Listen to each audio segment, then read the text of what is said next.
Coordinator's Corner is presented by JCW's, The Burger Boys, Siegfried and Jensen, helping Utah families for over 30 years, and Smith's, low prices, market fresh.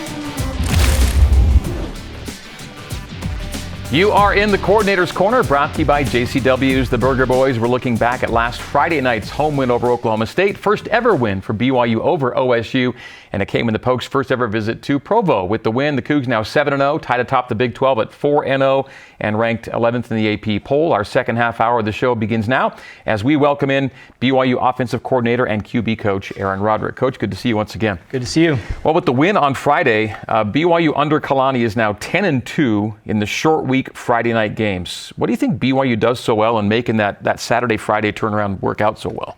I think we have a good plan for how we practice. We usually back off the physicality, and we do a little bit of extra meeting time and a little extra walkthroughs. And then I think the short amount of time forces you to keep it simple. And the other night most of the success we had in that game was doing things that we do all the time, and that's been part of it. Not only was BYU on a short week, but OSU was coming off a bye week. Yeah. You knew they'd be ready to roll, even having lost 3 in a row coming in. Yeah, and they used the bye week well. I thought, offensively they played their best game of the year, and then defensively they did a lot of things that we weren't prepared for. So there was some adjustment that had to take place during the game. You're not winning a ton of coin tosses. OSU wins and defers, so you're on offense again to start the game. Yeah. And you score a touchdown on your first possession. A perfect opening drive, really. 3 rushes, 3 passes, 1 third down. You convert it with the TD run, and the first play of the game was a deep shot to Darius. Yeah, and actually, I agree with the philosophy. If you win the coin toss, you should defer.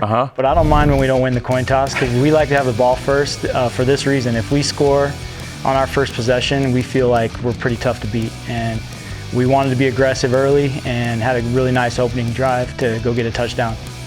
And it was a nice mix of stuff too, wasn't it? Yeah, we had a pretty good script there. Everybody, all the coaches on the staff were involved in that opening script, and I thought we executed well. Okay, I get to trot out my favorite stat again. Under Kalani, BYU's now won 33 consecutive games and is now 35-2 when you score a TD on the opening drive. Yeah. It's only one small segment of the game, but it has been a good sign for you guys. I think it just gives everyone so much confidence, and so we try to be aggressive every game on the first possession, but it's something else when you can hit that deep ball on the first play. Just the energy that is in the stadium. I thought it just feels like there's no way you're not going to score when you hit a big play like that on the first play. It was a 7-7 football game. Last drive of the first quarter gets you into scoring territory. You come out of a timeout with a play you like, but you didn't like the outcome necessarily on this one. Yeah, and that's on me. That play, the defense that they had shown in the red zone to that formation and personnel group, it was 100%. The play was there. Unfortunately, they came out in a different defense than what we were planning for. We should have had an ability to check out the play. I put Folau in a bad position there, and that one's on me. We would have liked to have him just to run the ball there when it's not open, but we should have had a chance to check out of that. But right after that, Tanner Wall gets the ball back for the offense. Yeah, he does. And gets you a short field. Yeah, so it felt kind of like justice. We made a mistake, but it was, we'd had a good drive up to that point, and so that was awesome. Great play by Tanner, and then we were able to punch it in. It's nice when you only have to go 1 yard for the touchdown. It is, and especially after being disappointed, we'd had a good drive, and then had that unfortunate turnover. But it's great to get LJ going and get him. The last couple of games now, we're starting to see what LJ can do for our team. Yeah, that's the thing. I mean, when you didn't have him, you simply go to your depth and you make the best of it, and you say, we got the guys, and you do. But he's a special player. He is, and exactly. We've had other guys step up, and we're proud of all those guys and appreciate everything. But LJ is a very special player, and he's a physical runner. He's really smart. He's a good receiver. He's a good blocker. He's just a really good football player. I want to get your thoughts on your next drive in a 14-14 game. You're back in scoring territory, and you were starting to run it a bit right now. I think you'd had 6 straight runs, and then it was a pass play that ends up going the other way. What did Jake see, or what did he maybe didn't expect on that play that was a pick at the sideline? That was the one big mistake Jake made in the game. It was not a good decision, and we had a couple of route running errors as well. Ray Paulo's not supposed to turn up the field there, and had another route error there. It was the whole play. We did not execute that play well, but Jake needs to just eat the ball there. You know, it's 1st and 10. We're at the top of the. You're going to get points. We're in a great position to get points, and we need to take better care of the football. And I thought Jake played an outstanding game, but that was the one mistake that we'd all like to have back. So trailing 21-14, you get the ball one final time in the second quarter. What was your intent when the possession began, and did LJ's big run maybe switch your gear a little bit? Yeah, the big run. So our intent was, hey, let's run it, and if we pop something and make some yards, then we'll shift into gear into 2 minute. And that's exactly what happened. So we shifted into gear and then didn't make it quite as far as we should have. And we had a couple other options there rather than the Hail Mary that would have been safer. A Hail Mary from, I think we were at the minus 44-yard line. So you've got to throw the ball about 60 yards to get it to the end zone. And it takes too long for the receivers to run all the way to the end zone. You can't protect that long. So in retrospect, we should have just run the ball or thrown a screen pass or something. It wasn't a consequential interception. Yeah, it wasn't. But if they score a touchdown on that, it is. That's why I think, in retrospect, I would like to have that one back. And it's not Jake's fault. We should just protect the football there, go into halftime, and come out and play a better second half. Looking back at the play, I was a little worried because it looks like he gets hit while throwing, and then he looks to hurt himself while trying to make the tackle on the guy. He came back in the second half, but were you worried? No, he told me he was okay. But yeah, that's again. He talked me into wanting to do that. He said, "Coach, I can get it there. I can throw it 60 yards."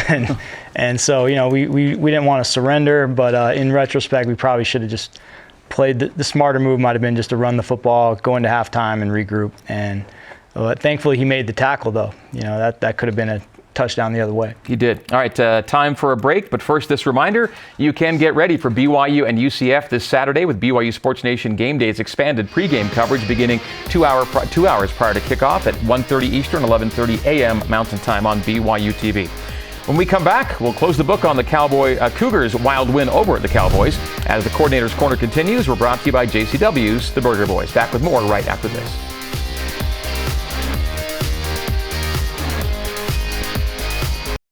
2nd and 10, poke 35, 19 seconds on the clock, 35-31, Jake. In the pocket, throws in a window, 15, 10, 5, Lassiter getting it in! Touchdown! Touchdown! Touchdown! All right, that's how it looked, that's how it sounded on Friday. Welcome back to the Coordinator's Corner. We're sitting down with BYU offensive coordinator and QB coach Aaron Roderick after the Cougs' 38-35 home win over Oklahoma State this past Friday at LeVelle Edwards Stadium. BYU now 7-0 for a 5th time all-time. As we went to break, BYU was trailing OSU 21-14 at halftime, but it was a big 14-0 third quarter for BYU to help turn this back. And the drive to tie the game at 21 was all ground and pound. 7 plays, all rushes. And after a first half with 3 picks, were you maybe determined, let's just kind of play this thing closer to the vest and see what we get out of the ground game here to start, or how are you feeling? Yeah, at halftime, Coach Gilbride, he mentioned at halftime, they haven't stopped our run game yet. And it just felt like a good time to sort of calm everybody down and go impose our will, you know, a little bit. And I think our offensive linemen were gaining a lot of confidence that we could run the ball. And so came out and wanted to get LJ going, and then once we got going, I just kept calling runs, and it felt good. It felt like the old days when we were rolling with Tyler, and I think, in fact, there were a lot of moments in this game where it felt like our offense was really working the way it's supposed to. And I know you want to mix it up, and the receivers are a big part of your attack, but is there no better feeling when you're simply getting chunks and getting moving sticks by just, you know, basically simple football? Yes, and our receivers, no one was happier than them when we scored in this drive. You see Darius's reaction when we score here, and those guys like being physical too, and they understand that our play-action pass opens up when we can run the football like this. You see Darius finishing that block into the end zone. Those guys are into it. They love it too. And then the next series, the reason why Keelan's so wide open on that next touchdown pass is because we had set up the run, and the play-action game just starts to hit. And the 2 touchdowns, we're going to get to the second here. It's a sudden change sequence again. We've had so many of these this year. Tommy Prassis interception gives you another short field. After 10 consecutive runs, it was 10 straight runs, you did dial up a pass for Keelan. Yeah, it was play action that we had a pretty good idea would be there, but again, like it's especially open now because of those run plays that are gaining yards, and we're forcing those safeties to come down and defend the run, and now you find Keelan, who ran a great route. That was just clinic tape route, and the protection was outstanding, and just it was nice to see Keelan have such a good game too. He had a really nice night. It was his first receiving touchdown of the year. Of course, he had that big kickoff return touchdown, but second time in the end zone for him this year. Yeah, he's a good football player, and we need to keep getting him more involved. Tied at 28. You strung together 11 plays, but had to settle for a Will Farron field goal, take a 31-28 lead. This is a weird game because I felt like, oh, no one's kicking field goals here, but you had to take points there. Yeah, and we trust Will so much. He's so solid, and so I think that was the right decision there to just take the field goal, and credit to Will. He went out there and knocked it through. There was a 3rd and 8 that preceded the field goal. I think he went for Darius. Here it is. Yeah, back corner of the end zone. Yeah. And then he came up slow. He told us after the game it might have been something akin to a stinger, I guess. He said his shoulder didn't feel right or his arm. But then you get the points out of the Farron field goal, and you are in front 31-28. Yeah, it would have been nice to get the touchdown there. They went all out blitz cover 0, so we took a shot at the end zone, and Jake just overthrew Darius a little bit, but great job by Will. How soon did you find out that Darius was okay to come back in? Right away. He was just shaking up for a second. It's just part of the game. I think we're at that point in the year where nobody feels great. That's just how it is. Every week, there's nobody on the team that's playing regular snaps is going to feel 100% every week. You got to plow through it. So you're leading 31-28. Oklahoma State's driving. We're getting late. And the questions were you going to get the ball back? How much time would you have? And what would you need? Yeah, so that long drive, we were talking about 3 scenarios, okay? If we hold them and get the ball back, then we're going full 4-minute offense, bleed the clock, and try to bleed this game out and end it. If they get a field goal, then we're tied, so we want to go 2-minute offense, but we want to be smart because we don't want to surrender our chance to go to overtime.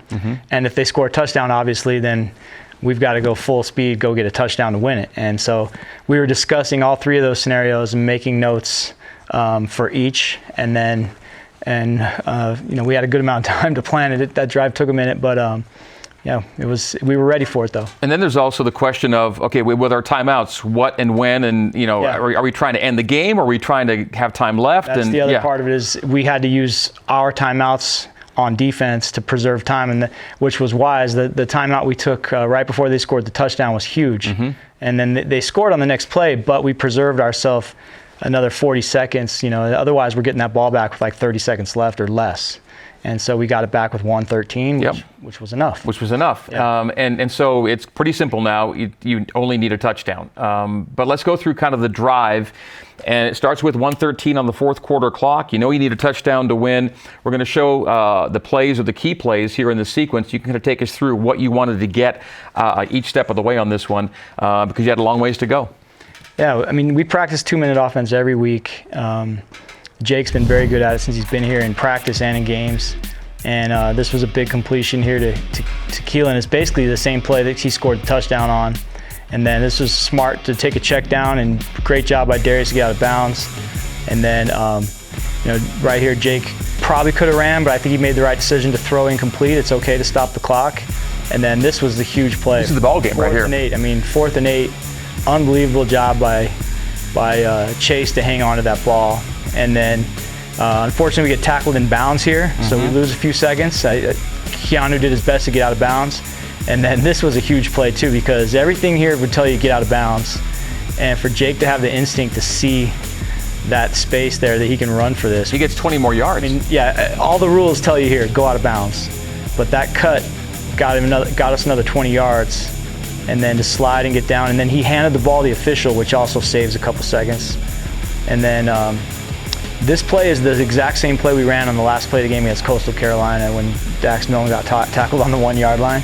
It's the exact same play. We practice it all the time. On the other side of the field, I think it was right side Coastal Carolina, left side there. It's a play that we use in this situation. Who was the play designed for when it was drawn up? Are both guys in the mix there? They're both in the mix. But we're looking at JoJo first, and then Darius is the last read. Yep. Okay, and Darius, we're going to get to him in a second because he had an outstanding game.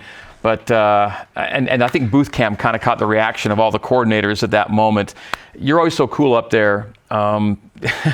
When Jake lets go of the ball there, what were your emotions in the moment? I'm usually pretty calm in those things. I don't get too up or down. I think I stress out more Monday through Wednesday. I really agonize about all the planning that goes into every call. And then when you're in the moment in the game, you put your finger on the box and call what you practiced. And I believe in that. Put the players in position to do things that we practiced, and have a lot of faith in our guys to execute. Once Darius made the catch, there was a little work to do to get into the end zone, but he could see it. It was right there. Just an unbelievable play. For Jake to get him the ball in the first place, our pass protection was outstanding in that 2-minute. That's the first thing, like no sacks and really not much pressure in that 2-minute drill. And then for Jake to find him and be able to deliver the ball, and then just a great effort by Darius to get the ball in the end zone. Okay, we're going to show Jake's numbers to you. How would you kind of, not grade him, but maybe assess his night on Friday? I thought he played really well. There was one bad decision that we would love to have back, but I thought he played really well. We want to get that completion percentage up a little bit, but what I do like is that Jake's being smart with the football for the most part. He's understanding that you don't have to get it all every time, but our explosive plays are through the roof. I think we had 18 explosive plays in the game, one every 3.5 plays, and a lot of that's just due to Jake's arm and his ability to extend plays. He's still your rushing leader on the season right now. Yeah, he's a very underrated runner, and we don't want it to stay that way. Especially now that LJ's back, we'd love to keep getting LJ 100 yards, 100-yard games. It's going to change this week, I think. He'll take the lead, I hope, this week. I hope so too. And we don't want to run Jake as much as we have. It's been more out of necessity due to our injuries at running back and O-line. Okay, career highs for Darius Lassiter, 129 receiving yards, and LJ Martin, 120 rush yards on the night. Yeah, both played really well. It's great to have LJ back, and Darius just keeps doing what he does. How's he recovering week to week, LJ? Do you treat him differently during the week to make sure he's good on game day, or is he just going through stuff? He's full go. There's no restrictions. Okay, to your offensive player of the week, we've talked about him, and we mentioned his career high a moment ago. Darius Lassiter gets your offensive player of the week nod this week. Yeah, he got us started on the first play of the game, made a great catch, tracking that deep ball in flight. Got us off to a great start, and then he put the exclamation point on the end of the game as well. First and last play of the game, and then made a bunch of plays in the middle too, but just thought he really stood out. He was the best player on the field the other night. It's a great wide receiver room, but really you've got a dynamic duo with Chase Roberts and Darius Lassiter leading the way right now. Yeah, both of those guys are going to play in the NFL, and it's pretty fun to have two guys like that are so smart and so tough, and they just do everything well. They're really complete football players. Great leaders, just awesome guys. I love coming to work every day. This wasn't one of those weeks where Darius had to work a lot of his sideline magic, but the week before we showed a lot of Darius clips when you weren't here. He's got a real knack on the sideline of making a tough play look pretty easy. He does. There's a lot of things you can teach wide receivers, but just the ability to track the ball in flight, to see it, to be able to anticipate, how to position your body and where the ball is going to come down, especially the deep balls, it's just something some guys have it and some don't, and he definitely has a knack for that. All right, break time. And as we step away, we remind you that your Cougar Sports day-to-day play-by-play is on BYU Sports Nation with Spencer Linton and Jerem Jordan, weekdays, noon Eastern on BYUtv and BYU Radio. Coming up in our final segment of this week's show, more with Coach Aaron Roderick. Just ahead, we'll look ahead to BYU and UCF on the Coordinator's Corner, brought to you by JCW's The Burger Boys.